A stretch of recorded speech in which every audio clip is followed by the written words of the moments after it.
观众朋友、网友朋友，大家好，我是付前少。最近，英国的一个航母编队，以伊丽莎白女王号航空母舰组成的编队呢，进入了南海。它会在南海地区采取什么样的活动？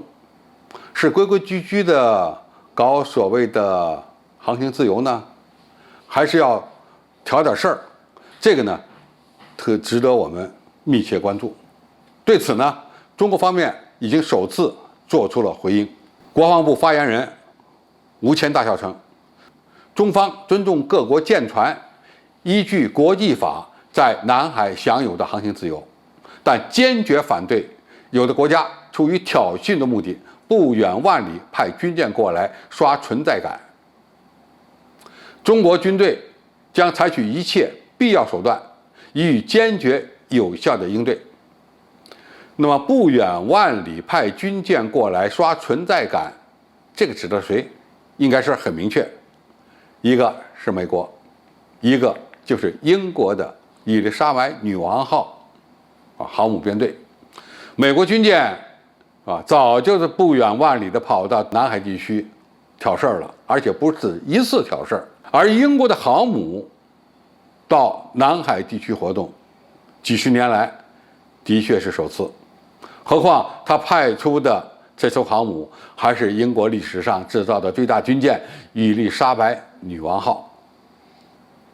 英国的网站29号称英国的一些军事专家担心，如此宝贵的英国海军资产，在首次全球部署时就受到如此敌对的关注，堪称是英国特遣舰队自40年前马岛战争以来最危险的部署行动。他们也知道危险，那么这个危险能不能避开？当然是可以避开。你不跑到南海地区惹事儿，那么它就不会有危险何况英国的这些专家们也知道面对中国和面对40年前的阿根廷完全是不一样的阿根廷的海军很弱，空军很弱，对马岛呢基本上没有很强大的控制能力。中国人解放军的海军、空军以及其他的军种，完全有能力管控南海，来保证世界各国的船只自由航行。我们知道，南海是一个航线比较密集，而且商业活动非常多的这么一个海域，我们中国人解放军完全有义务也有能力维护南海地区的和平、安全和稳定。但是这次英国航母来了，能不能像中国人民解放军海军、空军一样，是维护这个地区的和平安全呢？你还是到这来挑事呢？不要忘了，这支英国航母编队里面还有美国的军舰存在，它是和美军的军舰混编的，而美国人很可能会不嫌事大，再三怂恿英国的舰船，特别是航母闯红线。华盛顿观察家报称英国和美国之间的特殊关系是否真的特殊，在很大程度上就取决于一个问题：英国首相约翰逊是否会派遣英国军舰进入中国领海12海里范围内？这个挑衅的意味就非常严重了。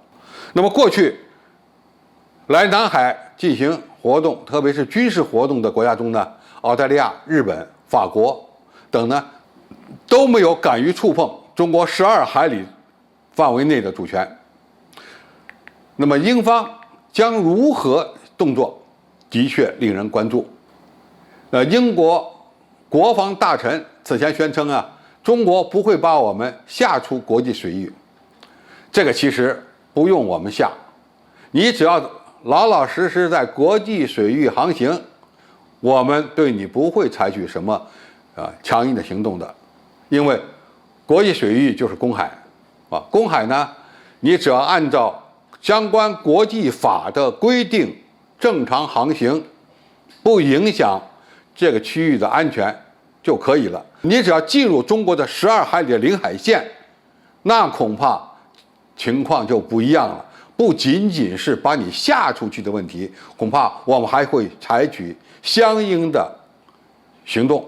那么这种行动可以说我们有很多的预案，是吧？方式方法也是多种多样的。